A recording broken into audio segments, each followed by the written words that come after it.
Well, good afternoon, everybody. I really appreciate everybody sticking out to the last panel. We had a little pre-meeting with the panelists, and we said, we are the last panel, we have to be the best panel. We have to get all of these people super excited because they have been very, very loyal sticking it out. So as Stephanie mentioned, our panel is about igniting change. How do we get past the talk and into the action? So we have got some terrific people to take that on, and the panel before this talked about technology changes. We're going to talk about other ways to get people involved. So let me just bring them out there, and then I will introduce them in a little more depth. First, we've got Vicki Arroyo.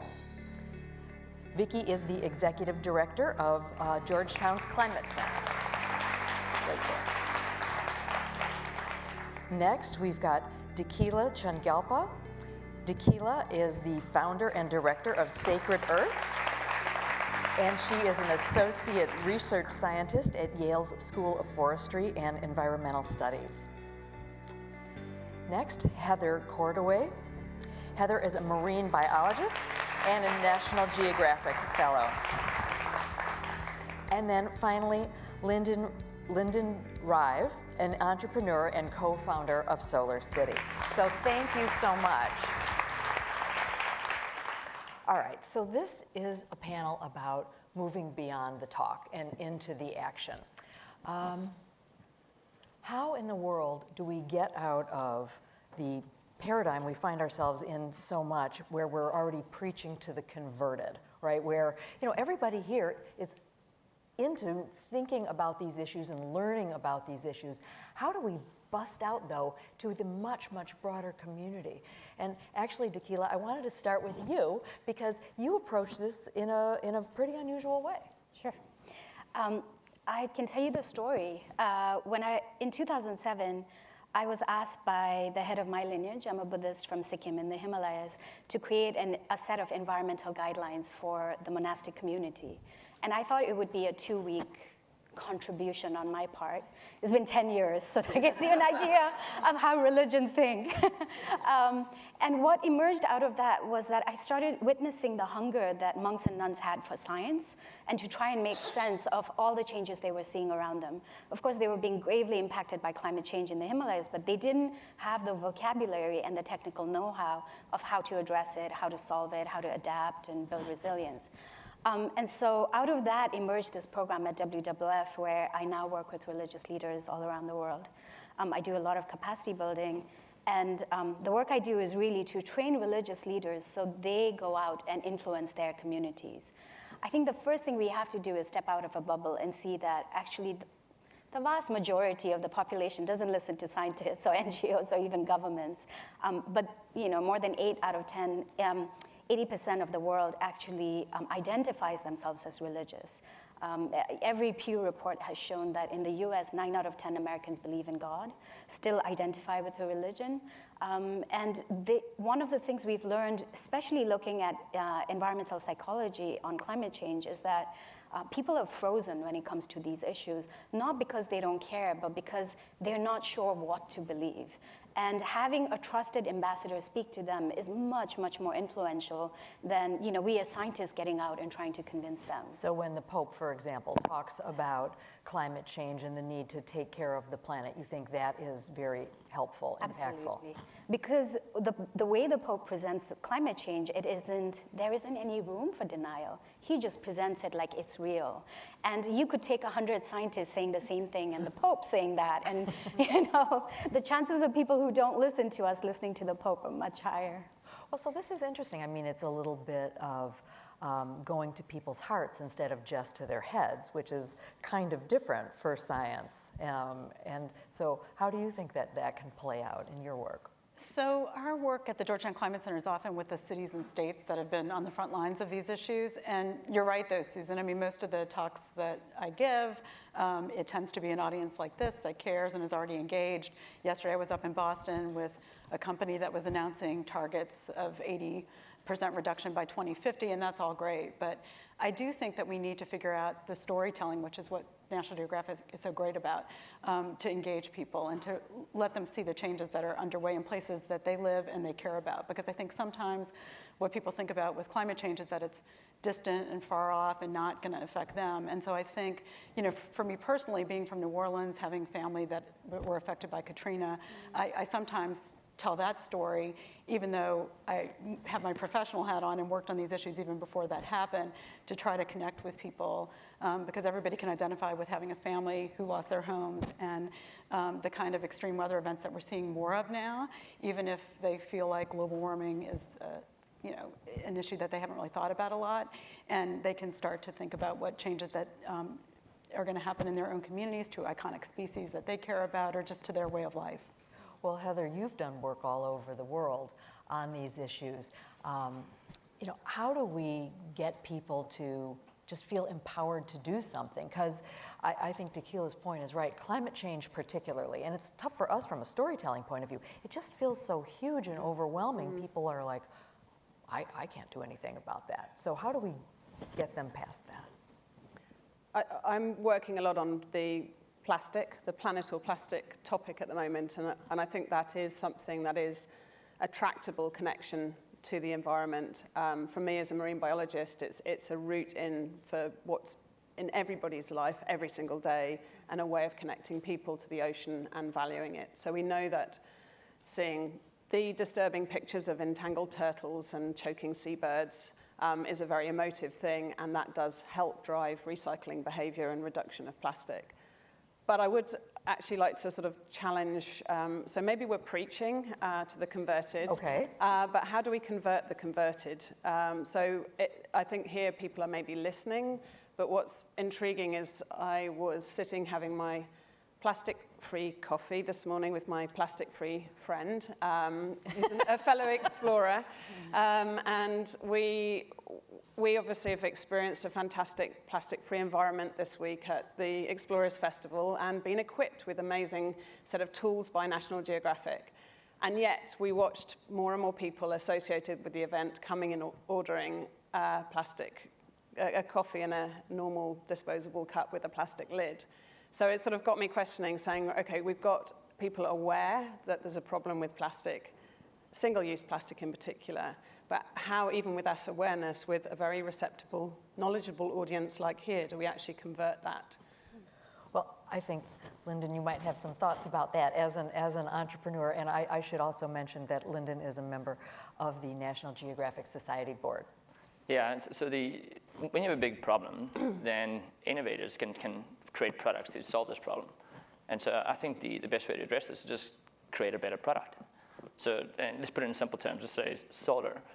If you had a choice of burning fossil fuel and paying for the electricity of that fossil fuel versus solar, and you paid on $1 per kilowatt hour, and you were offered the opportunity to pay less for solar power, whether you're environmentalist or not, most people would go with solar power.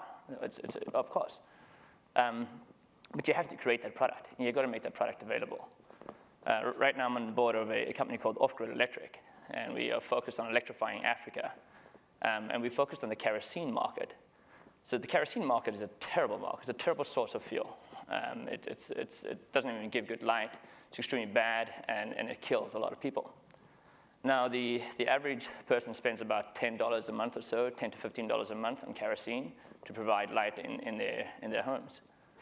For that same price, if you provide a solar system, a little solar panel, a little battery pack with LED lights, you can provide them with clean light, healthy, and also charge their cell phones. So you're creating a much better product. So when you create a better product, the adoption will occur. That company is doing extremely well and growing really fast. Same thing with large-scale solar. Interesting point, I just read this on Forbes that came out 2 weeks ago. Solar has now surpassed nuclear, coal, and natural gas worldwide. I think there's like a good hand of applause for that. So the investment into solar has exceeded those other three energy sources. Solar now is the cheapest source of energy in the world. So it's like, wrap your heads around this. It used to be this crazy expensive part. But now you can get solar for less than 3 cents a kilowatt hour. That's cheaper than coal. So do you think it's inevitable then that everything is going to go that way? Because there's government action that is actually not promoting. So government action can either delay it or accelerate it. Mm-hmm. It's going to happen. It's inevitable. Question is time. And so then government action of the incumbent will try and delay it. Like today, for anyone who's investing into a coal power plant, it's pure stupidity. By the time it's operate, it'll be obsolete. Obsolete. The only thing that's preventing solar and wind from total adoption is the fact that solar only produces energy at night and wind only produces energy when the wind blows. So, and we can time those things perfectly across, not going to happen. I only want it to blow at night, and I want the sun to be always shining. So that won't happen. And the bridge there is storage. Yeah. The storage cost has come down dramatically. And Tesla just deployed a very large-scale storage farm in Australia. It's a 100-megawatt solar storage farm. And after deploying it, they realized that not only is it great to have the storage available, but it's just a much better product because it's instantaneous. Right now, the way we create electricity is you burn a fossil fuel, it heats up water, creates steam, moves the turbine, and then electricity comes out. A lot of things have to happen for you to address it. Storage is instant. And so it's a much better product. So, okay, that's the build a better mousetrap theory, right? And the world will come to your door. So that is one way we can ignite change. We talked about, touching people's hearts instead of just their heads. Stephanie mentioned sort of that sometimes the environmental movement and spokespeople are just too much into shaming people, right? And that could turn off some people. Do you all see that in your work? How does that go? I think we've possibly tended to be, having just shamed everybody who... You're right, I shouldn't have But hey, I know who you are. I think the conservation movement has tended to be a little bit righteous and worthy, talk to ourselves and been a bit dull. And I think there's exciting innovation of starting to work with more communicators, psychologists, people who work on behavior change and actually look at how that collaboration can start doing things a little bit differently. So working with business, we did a very interesting project in London with Selfridges department store. They set trends, they're cool. I'm not. So, it was a great opportunity to get marine conservation to a new audience and for people to talk to people or come to events that they came to because it was Selfridges, not because it was about saving the ocean, but went away more engaged with saving the ocean. That's interesting. And I have a friend who likes to say that Dr. King said, I have a dream and not I have a nightmare. And the power of that, right? I was talking to Wes about, I know someone who actually, he's an eco-psychologist, and he studies us. He studies conservationists. And I did not know there was such a job. That is really interesting. So there are two interesting things. One is that he has started saying that he sees PTSD among field conservationists, in particular. We'll park that issue. The other thing he said is one of the lab studies he did was he split people who identify themselves as environmentalists and people who don't. And he showed an ad that was running at the time from one of the big conservation NGOs, which had this very kind of like da-da-da kind of music, and you could see the numbers of the species plummeting. And what he saw was that basically conservationists and environmentalists watch the whole thing through, and they get extremely emotionally agitated. The people who weren't environmentalists and conservationists switched the channel. And I think for me, that was one of those moments where I was starting to work with religious leaders. I hadn't yet picked up my courage to say there should be a program where we actually target religious leaders and work with them. But that was one of the pivotal moments for me because I started studying about environmental psychology and realizing that, wait a second, we really aren't employing psychologists to understand behavior change. That there are all these, our assumption is people are not educated, and it turns out that's not true. People are plenty educated. People are not motivated, and people don't feel that they have the power to engender change. And so that's where I think we as a conservation community need to be. What does it take to empower an individual to actually think of themselves as the primary agent of change? Well, I think you're saying you've got to give them some hope. Yes, please. Well, I was going to say, again, working with state and city leaders in the US and their counterparts, I've noticed a trend where they'll start with a personal story or what's happening there at home, just like I mentioned earlier with my own family's history in New Orleans. And they'll talk about, for example, a year-round fire season in California, as Arnold Schwarzenegger, a great communicator, I think we would all agree, would say with his accent, which I can't replicate for you, sorry about that. But then he would pivot, and many of the other public leaders, officials who are obviously good at what they do or they wouldn't be holding office, they pivot to a message of hope and about the technological revolution that they're seeing in their state, about their policies that they've put in place that caps carbon emissions and takes the proceeds from a cap and trade program in California or in the Northeast and reinvests in the communities in weatherization programs and renewable energy, and how this is actually creating jobs and more resilient energy infrastructure, because obviously having solar panels helps you be more resilient to the shocks that we're seeing. So I think that's a really interesting technique. And we obviously need all kinds of messengers. Any one group of messengers isn't sufficient. I think businesses are really an effective messenger because they can say, we have a business case for this product. Well, and I do want to talk more about the role of business in various levels of government, but I just, at National Geographic, we run into this all the time, where we're trying to tackle these big, huge issues like climate change or, species extinction or, stories that are hard and difficult. And I'm always worried that, are people just going to turn away, right? Or is it going to be something where people go, oh, I just don't even want to know? So we work so hard to not just point out the problems, but to give people actionable information so they can become part of a solution. I think sometimes we succeed better than others, but you never want to get to the, the beatings will stop when morale will improve, which is what it sometimes feels like.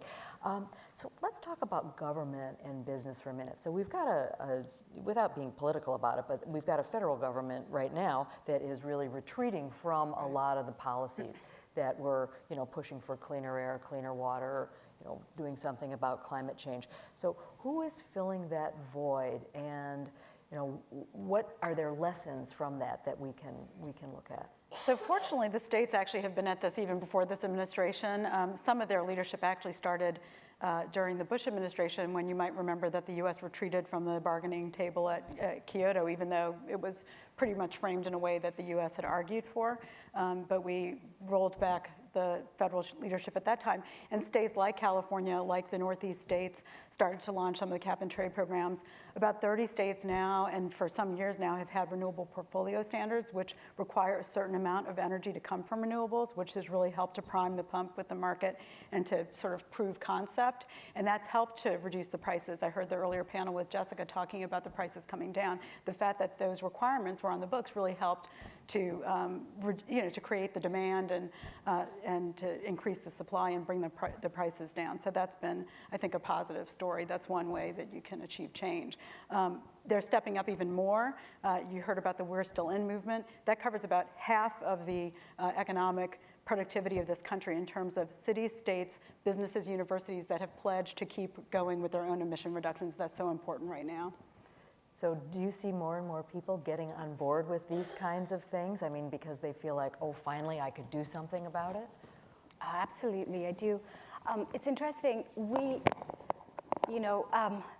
Vatican likes to say that they are the #1 nation that went carbon free. And they are. They count themselves as a nation, and they're carbon neutral. What I'm seeing in the last couple of years that I didn't before is that the targets religious institutions are picking now are extremely measurable.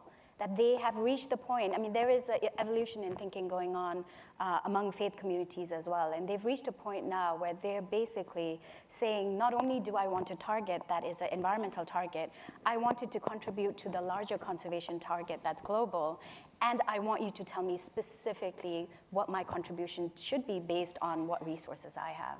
So we're at a point where I feel like science and religion can really meet and come up with a combination of goals that are measurable, which we all love, that are measurable and that actually contribute to very specific goals. And I didn't see that before, so it's a new movement. I think one of the goals here in terms of taking action is not just, us talking about it and the people in the audience talking about it, but really reaching that next generation, that the millennial and younger generation to do something about it. Do any of you notice from your various perspectives a difference in this next generation, and could that be helpful? Yeah, when we looked at our customer base and seeing who's adopting, there was no clear answer. So we had from first-time homeowners to third or fourth-time homeowners. So everybody was just looking at it. So it wasn't a clear vertical which market to focus on. I was actually quite pleased to see we had a lot of first-time homeowners adopt solar, and so that tends to be in the late 20s, early 30s. By providing the better product and just providing a lower cost of energy, you'll get that occur. I just wanted to address one other point you mentioned about our administration, because that, of course, is a sensitive issue, and that is the reinvestment into coal. That is not going to do anything, actually, for the coal industry. That's the sad part. What will happen, it will provide a small boost, and then the alternative solutions will start kicking in. When you have solar and storage competing from a baseline source of energy, then you can be stuck with these stranded assets. Then the question is, who pays for all these stranded assets? Because if you ask our communities, if you have to shut down power, because there's more than enough power for all of us now, we have this major air pollution issue, which one are you going to shut down? You're going to shut down the coal. So the problem actually just gets bigger for the coal industry itself, is where now they have a perfect opportunity to migrate into a renewable energy business model. I mean, I think one of the difficulties here is that it's just all become so politicized that the facts sometimes don't seem to matter. Isn't incredible? I can't believe that just came out of my mouth. But I mean, it does seem like we've reached that point. But smart investors know. That's the reason why wind and solar has now overtaken all other sources of energy. If you look at the two largest sources of pollution in our country today is our electrification and our transportation. Those are the two largest sources of air pollution. Every single auto company is now creating an electric car. Why? Because if they don't, they're going to die. They realize that's the future. Just over hands, who's driven an electric car? Wow, that's so a lot. Once you drive an electric car and then you get back into your gasoline car, it really sucks. Okay, so it's like, wow, this thing's terrible. It's just the electric car industry is going to win, not because it's electric and it's environmentally better. It's just because all around it's a better product. If I could say something about that, though, because part of what has driven electric vehicle sales in this country and the production has been federal targets and state targets, zero-emission vehicle mandates that California and other states have led on. And the states are really committed to continuing to lead on that. But as we know, the federal car standards are under threat. California's authority to go further than the federal minimums, because California was leading on air pollution for years ago, because they had a statute on the books to deal with the choking smog before we had a federal act. That's under threat. So we can't be sanguine about it, but I agree. I mean, I think that people, once they experience these vehicles and actually can get into them with incentives, which are often driven by state policies, if not federal policies, that really helps to shift the markets.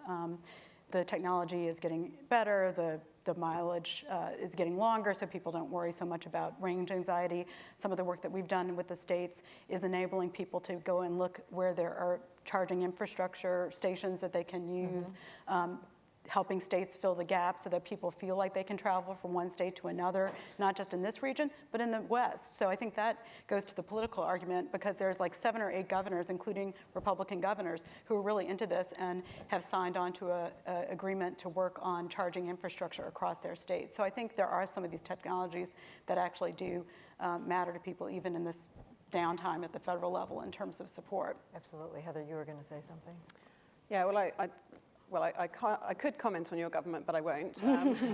And I've got Brexit, so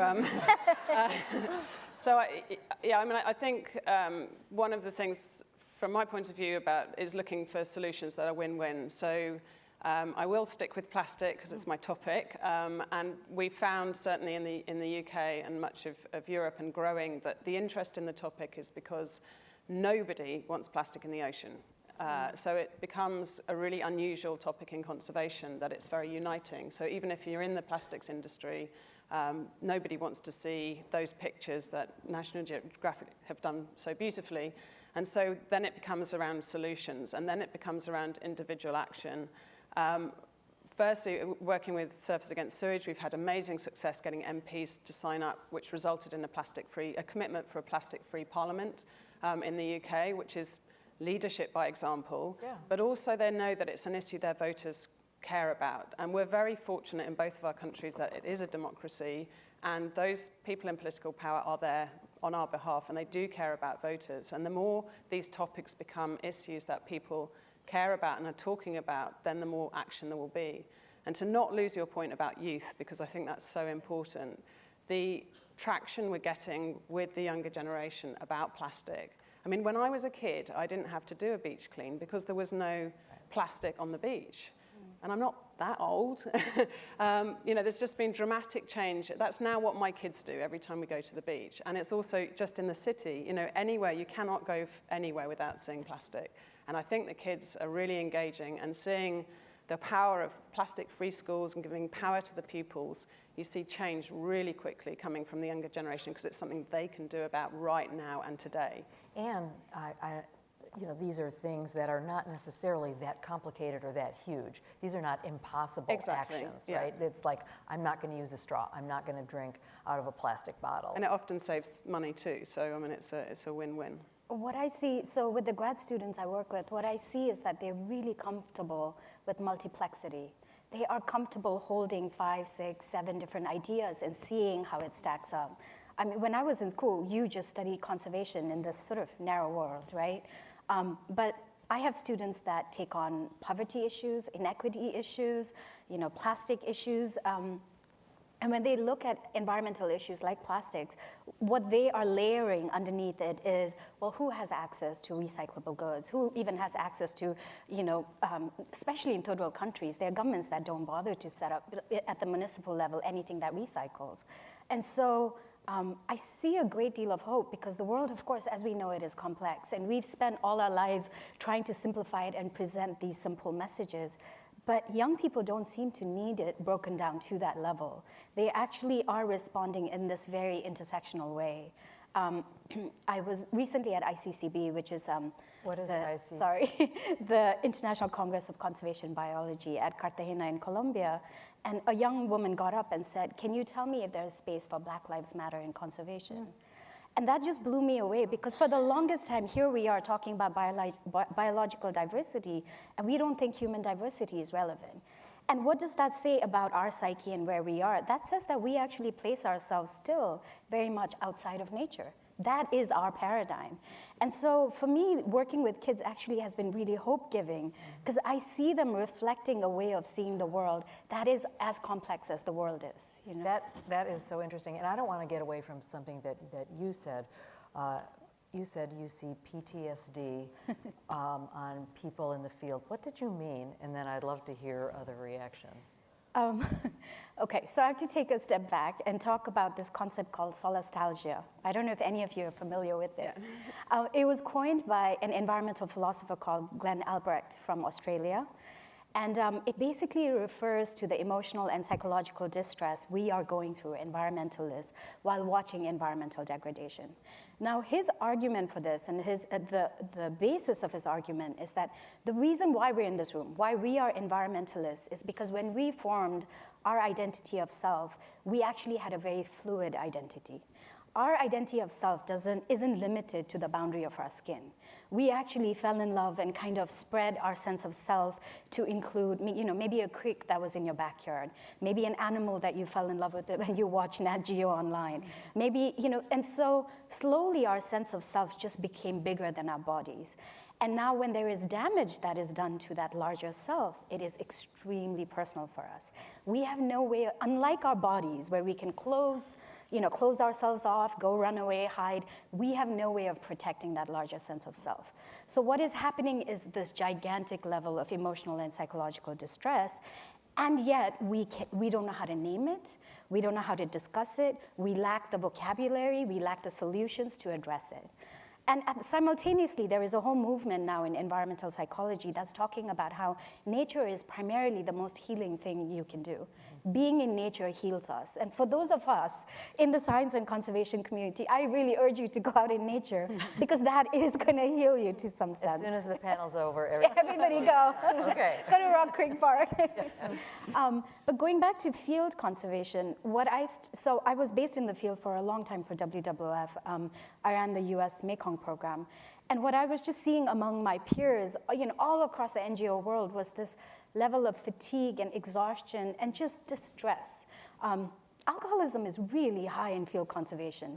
I don't know if I'm supposed to say this out loud, but this is a problem. We have this problem. There is a reason why this is happening, because those of us who are in the field and watching the kind of damage that's happening, and again, this larger sense of self, being unable to protect it, doing everything you can day and night to do it, to protect it, and being unsuccessful is causing distress.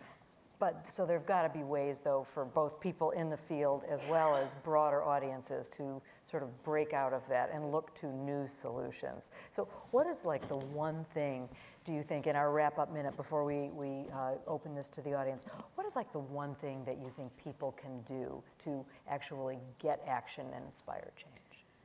So, we all live in communities that we care about. And, as you say, your definition of self starts to morph into, a tree that you care about in your area. So I'll just give that an example. In Arlington, Virginia, there's this old historic, as it turns out, tree that I just assumed would be felled because so many of the lots are just, being clear cut to build a new huge home. And the neighbors rallied around it and made the argument to the developer as well as to the county that trees provide habitat, they provide shade, they provide a place for the water to go when we're having these more extreme weather events. And so to meet Arlington's climate commitments that they like to talk about, they really need to stop the developers from just cutting trees willy-nilly.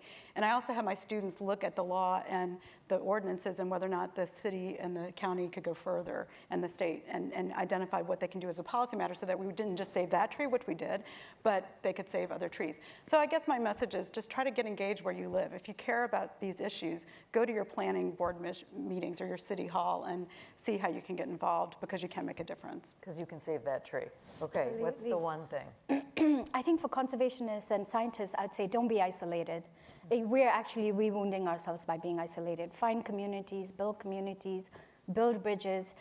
Working with religious leaders, I could never have predicted I would do it. It's the most unexpected alliance. It's actually been the most hope-giving process for me. And so I urge you to find the communities you're most comfortable in and to spread the word and be part of the solution yourself. Heather? I think everywhere I go, I always meet amazing people doing amazing things, whatever their culture, wherever they come from, and whatever their status. So some of the poorest people I've seen have done the most for the environment. So I think it's about belief in yourself and having the confidence that you can make a difference, that everybody can, and find that way that you can do it. But it starts today. And if people in difficult circumstances to do it, then we really have no excuse. Lyndon? Yeah, so there's great products out there. There's great solutions out there. The problem is there's a little friction to get to that outcome. And if people just take that initiative to absorb that initial one-time friction, then they can actually be part of the solution. Just looking at solar systems, the friction is getting onto your roof. That's a little friction, but once you have it, it's there for 30 years, and you're done. You don't have to worry about it anymore. So getting people to that point is what I would encourage people to look into. To just push through that and get to the other side. So half an hour of commitment. Great. Let's bring our audience into this if we can. We've got a few minutes for questions. Turn up the house lights, and I think we've got some hands down here. Thank you.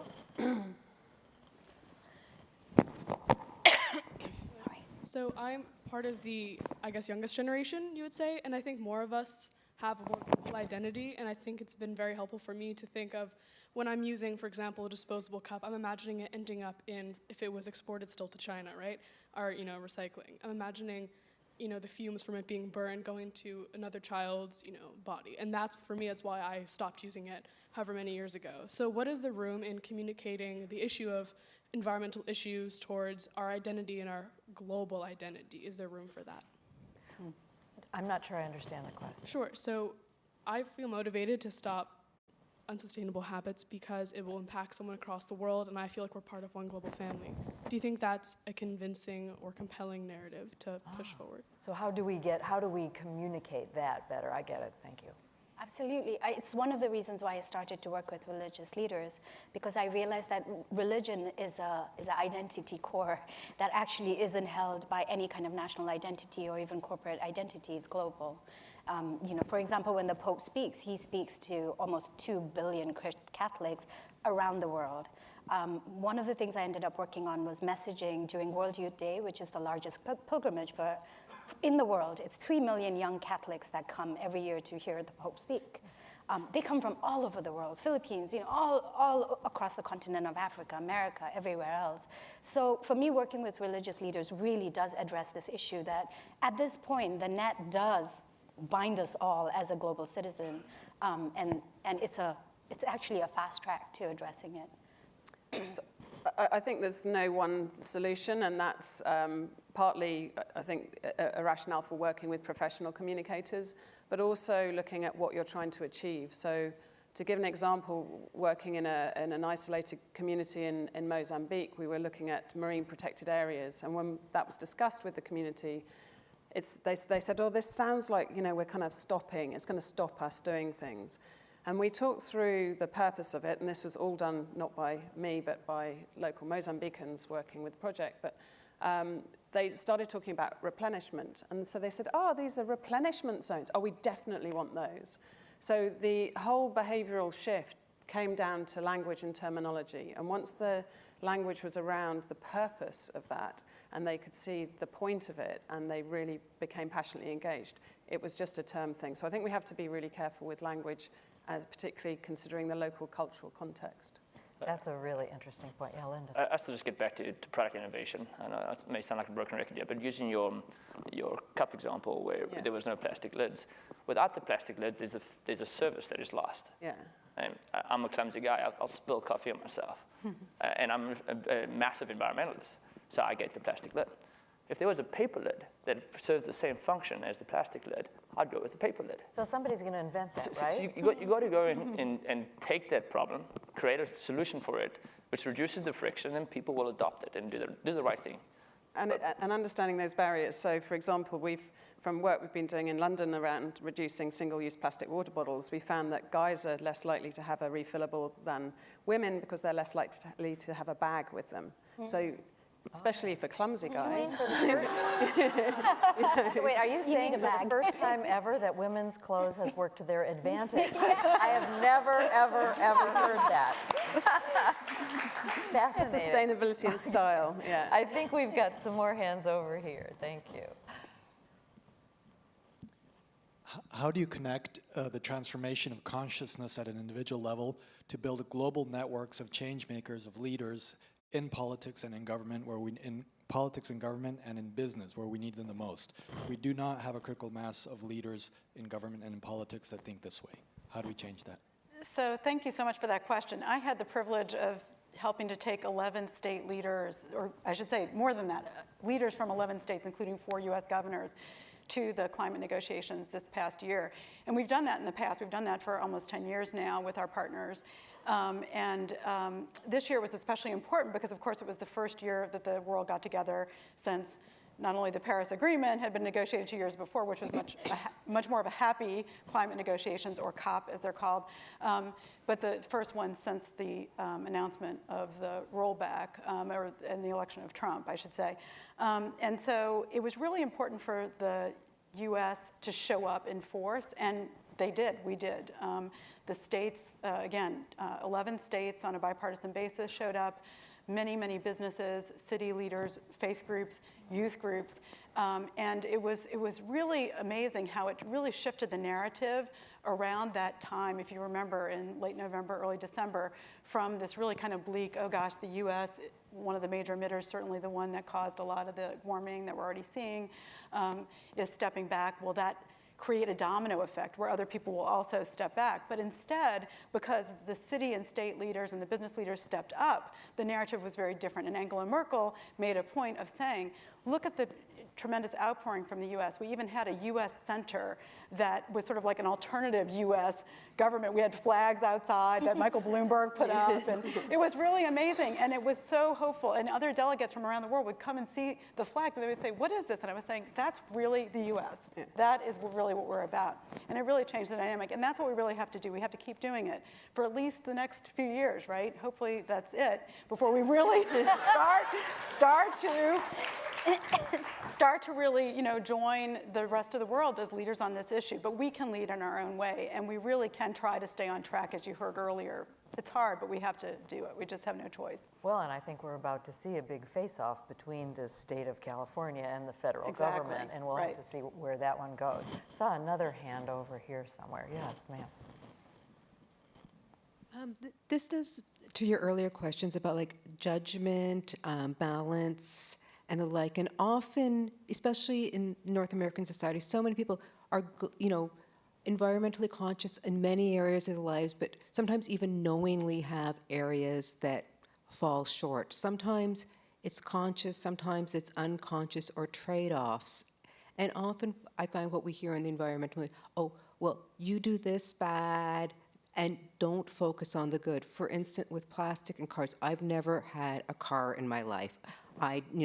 Being the fossil fuels, the paving of the planet, that, and so many other reasons. With that, I do own about 6 plastic bags and do get them now and then. They're waterproof, they fit in a coat pocket, especially waterproof in that when you're walking miles on, crowded public transport, et cetera, et cetera. And sometimes you'll hear, condemned from someone, say, sitting alone in an SUV, oh, you're carrying your plastic bag. And then it gets, oh, you're riding in this car alone. And how do we get it where we can have, conversations for understanding, for, as you said, developing new products that, why are you doing this? What needs are you filling? And